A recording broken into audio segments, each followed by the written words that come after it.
Patrimoine thématique en partenariat avec l'Anacofi.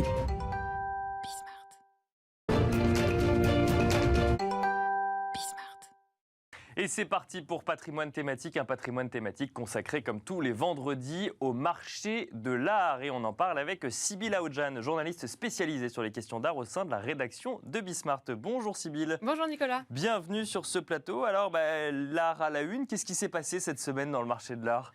Alors cette semaine, c'était le prix Marcel Duchamp. Le premier prix a été décerné à Lily Reynaud Dewar. Premier prix, mais il y a aussi 4 lauréats en tout et qui exposent chaque année au Centre Georges Pompidou lors d'une exposition commune. Donc Lily Reynaud Dewar, mais aussi Julien Charrière, Isabelle Cornaro et Julien Creuset. Et pour revenir au premier prix, Lily Reynaud Dewar vient de Grenoble. Elle a fait des études en danse classique, ce qui se retrouve particulièrement dans ses œuvres. Mais pour le prix Marcel Duchamp, elle a choisi de montrer un film qui a été tourné à Rome, mais aussi au Japon pendant plusieurs mois. Et la thématique du film porte sur la dernière journée du cinéaste Pasolini, cette dernière journée avant son assassinat. L'œuvre s'appelle Rome, 1er et 2 novembre 1975. Alors ces œuvres sont plutôt reconnues, elles sont déjà dans des institutions comme le Centre Pompidou, mais aussi la Fondation Pinault ou encore le Belvédère à Vienne. Le prix Marcel Duchamp est décerné chaque année par l'Association pour la diffusion internationale de l'art français, c'est l'ADIAF, qui a pour mission de faire rayonner à l'international les artistes français.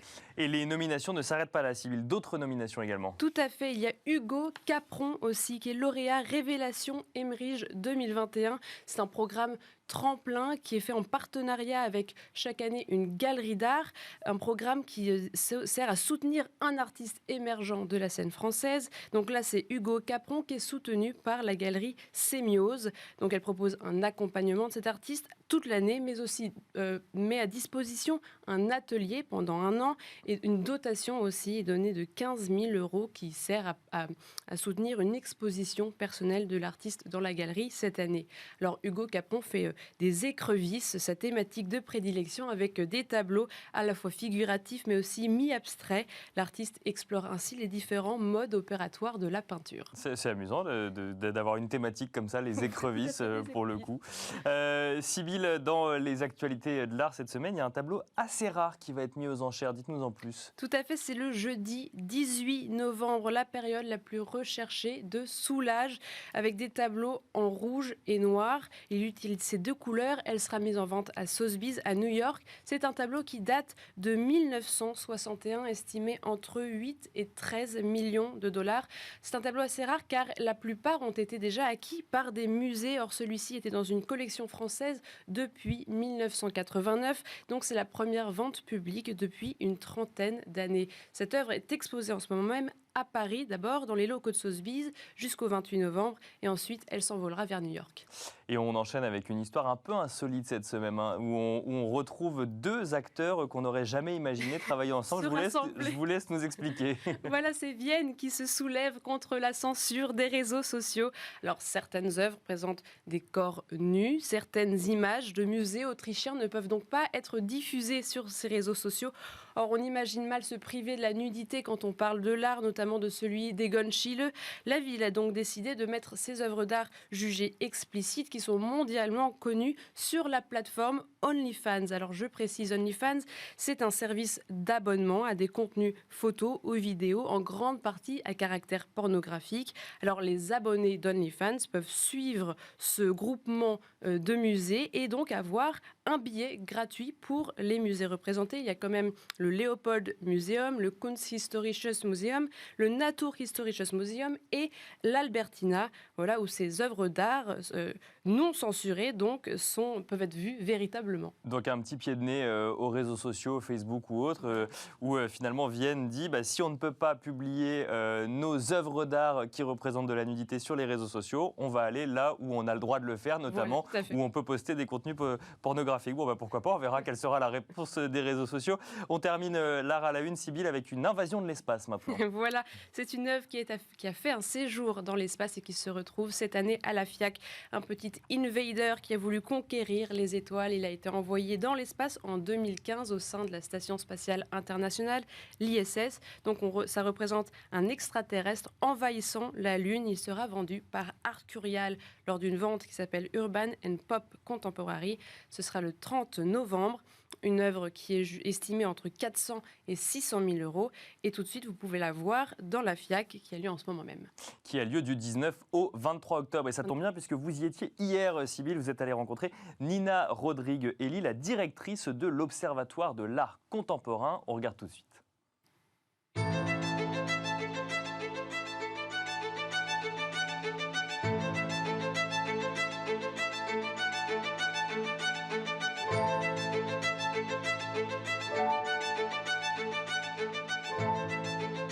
Nina Rodrigue-Elie, vous êtes directrice de l'Observatoire de l'art contemporain. Merci beaucoup de vous rendre disponible aujourd'hui. Nous allons faire un tour de la FIAC, cette 47e édition, et nous allons essayer de déceler les grandes tendances que nous pouvons observer. Déjà, est-ce que vous pouvez nous expliquer qu'est-ce que l'Observatoire de l'art contemporain en quelques mots ? L'Observatoire de l'art contemporain, on est une agence spécialisée dans le décryptage de l'art contemporain, l'analyse des tendances de création, des tendances de marché, en lien avec les évolutions de la société, les évolutions culturelles et aussi les évolutions politiques. Donc on a une orientation sociologique et aussi prospective. D'accord, alors on est à la FIAC, 47e édition. Est-ce que vous pouvez nous dire quel est l'enjeu des galeries aujourd'hui? Pourquoi est-ce qu'il y en a autant présentes aujourd'hui? Oui, il y a un enjeu vraiment pour les galeries d'être à la FIAC parce que la FIAC fait partie du pool des foires majeures dans un monde globalisé, dans un marché de l'art vraiment important qui prend vraiment toute la planète et il y a des vrais enjeux. Combien est-ce que ça coûte pour une galerie d'être là? Est-ce qu'elle fait vraiment tout le chiffre d'affaires qu'elle souhaite faire? C'est important pour son chiffre d'affaires ou alors c'est une vitrine? Non, en général, l'organisation de la foire fait en sorte qu'elle attire énormément de collectionneurs, d'acteurs prépondérants du monde de l'art. Donc c'est vraiment important pour eux d'être dans des foires comme la FIAC, mais aussi d'autres foires. Mais la FIAC est vraiment importante. Elle a cette spécificité d'être un thermomètre de marché. Et aussi de thermomètre en ce sens où on arrive à voir la circulation des œuvres et des artistes, la circulation internationale. Et ça, c'est vraiment pour nous une manière de voir l'artiste doit circuler pour qu'on ait le désir de l'acheter, de le proposer. Donc ça, c'est vraiment une chose importante. Super, alors je vous propose de circuler. Nous allons d'abord aller voir les artistes français à la galerie Session Bénétière. C'est ça.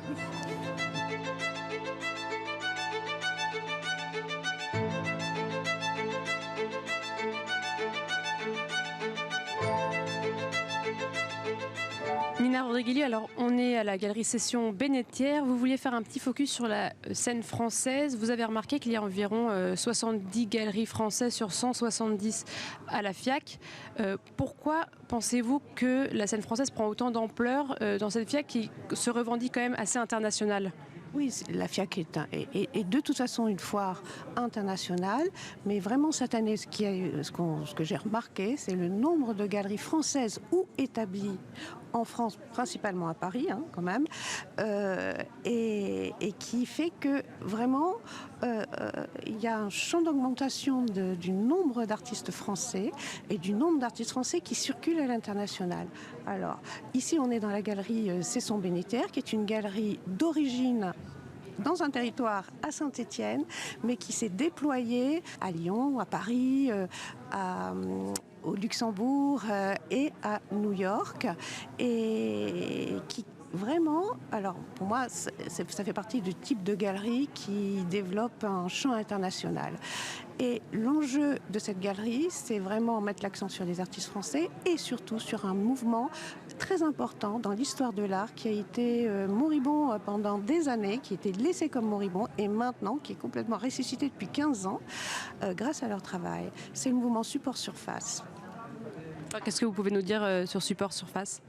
c'est un mouvement essentiel pour l'histoire de l'art. Il a été promu justement par Bernard Cesson, qui est un grand conservateur, qui est aussi associé à cette galerie. Et c'est en ce sens que cette galerie est vraiment très originale. C'est un mouvement historique, comme beaucoup il y en a, qui a été supplanté vraiment par d'autres mouvements équivalents aux États-Unis, et c'est la raison pour laquelle on a été un peu mis de côté. Ce sont des artistes qui utilisent des formats qui sont plus liés à la structure même du tableau, la toile libre, les structures, les cordes, les filets, voilà. Est-ce que ce sont des acteurs internationaux qui, du coup, s'intéressent plus aux peintres français, ou ça reste des acheteurs très français ?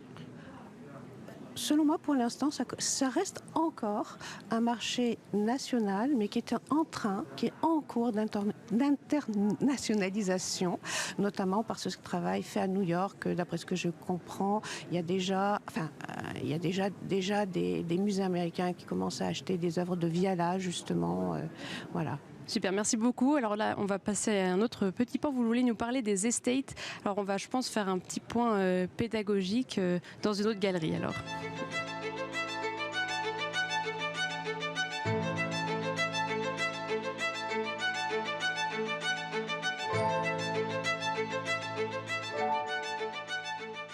Nous sommes ici pour parler des estates, cette galerie Anne Barraud qui en présente. C'est un concept encore un peu flou. Est-ce que vous pouvez déjà nous expliquer qu'est-ce qu'un estate ? Alors un estate est une organisation qui se crée, pas toujours, mais dans le cadre d'une succession d'un artiste mort. Donc sa famille ou d'autres interlocuteurs peuvent créer un estate, c'est-à-dire c'est beaucoup plus reconnu sur le terme de archives d'artistes, et tout un travail est organisé autour de l'artiste, de son œuvre, à travers ses archives, un catalogue raisonné, et cette organisation, et c'est ce qui est vraiment nouveau en ce moment, et c'est vraiment une tendance. Enfin, c'est pas nouveau, mais la tendance se généralise et on l'observe maintenant. Donc ces estates vraiment travaillent avec des galeries qui sont des galeries de premier marché, c'est-à-dire des galeries d'art contemporain. Voilà. Alors les premiers à avoir travaillé vraiment avec un estate, enfin en tout cas avoir développé la question des estates, c'est une très très grande galerie qui s'appelle Hauser & Wirth, suivie de Zwirner, suivie encore des grandes enseignes comme Perrotin, et maintenant c'est une généralisation. D'autres galeries qu'on dit plus prospectives, eh bien, travaillent également avec des estates comme la galerie Anne Barraud avec l'estate de Roland Topor. Mais qu'est-ce qui monte ? Qu'est-ce qu'on peut acheter en tant que collectionneur, en fait ? En quoi ça nous touche ? C'est nous qui achetons un estate, ou alors comment est-ce que ça se passe ? Un estate, c'est l'organisation. C'est l'organisation qui s'occupe de l'œuvre et qui fait que l'œuvre continue à vivre, se maintient présente sur le marché de l'art. Voilà. Pourquoi ça prend de l'ampleur ? Est-ce que c'est parce que l'offre des artistes contemporains est peut-être moins fournie ? Pourquoi on se retourne vers le passé désormais ? Je n'ai pas l'impression que ça soit le fait de se tourner vers le passé. Au contraire, d'abord on est en toile de fond, très clairement on est dans une période de relecture de l'histoire de l'art. On a fait réémerger beaucoup d'artistes femmes depuis l'exposition Elle au Centre Pompidou, mais également on est vraiment dans une période de découverte ou de redécouverte d'artistes qui sont maintenant décédés et qui sont relus par le prisme contemporain, notamment Topor, mais comme il y en a d'autres également, il y en a beaucoup d'autres. Sur cette foire, il y a énormément d'estates représentés à travers des œuvres dans des galeries de premier marché. Super intéressant. Merci beaucoup. Alors maintenant, on a parlé du passé, on va se tourner vers le vivant et on va passer à notre dernière partie de la foire.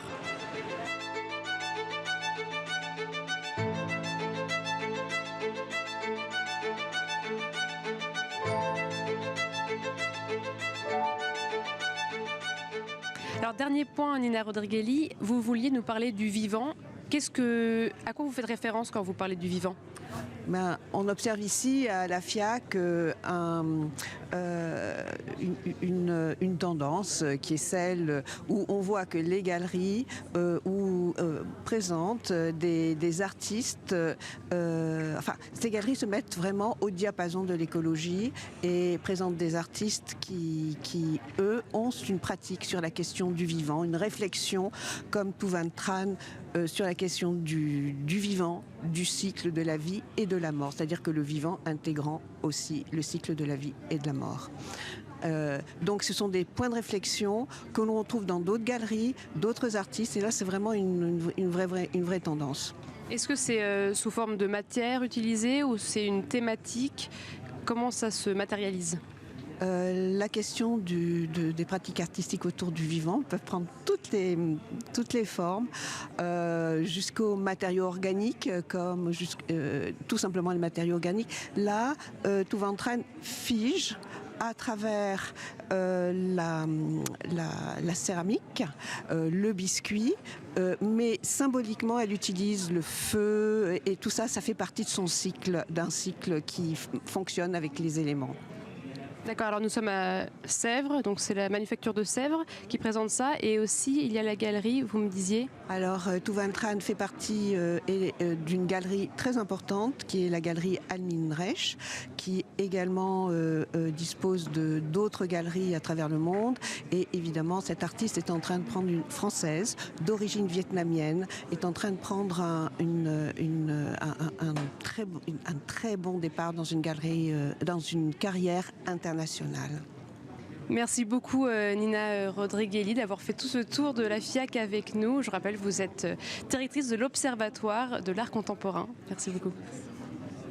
Voilà, c'était donc l'interview et même un reportage donc sur Nina Rodrigueli, directrice de l'Observatoire de l'art contemporain dans les allées de la FIAC, un reportage signé Kosela Bouesh. Merci beaucoup Sybilla Oudjan d'être venue nous présenter les actualités du marché de l'art aujourd'hui en plateau, et on se retrouve la semaine prochaine. Oui, merci Nicolas. Et quant à nous, on se retrouve tout de suite dans Enjeux Patrimoine.